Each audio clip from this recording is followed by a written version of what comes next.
Sæl öll sömul, Ævar hérna. Ég ætlaði bara að vara ykkur við.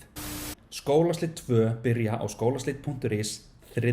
október. Hvern einasta virka morgun, allan október, mætir nýr kafli á svæðið eftir mig með myndum eftir Ara. Þeir sem hlustuðu eða lásu í fyrra vita hvað það getur verið hryllilega ógeðslegt og ég ætla bara að láta ykkur strax vita að þetta verður verra núna í ár. Maður þarf alltaf að toppa sig. Hvað þurfum við að gera? Farið inn á skólaslit.is, þið getið lesið, hlustað, þurfum ekki að skrá ykkur, bara njóta. Þurfum við að hafa lesið skólaslit 1? Það er ekki verra en ekki nauðsynlegt. Það mæta einhverja nýja persónur en gamlir karakterar mæta líka í heimsókn.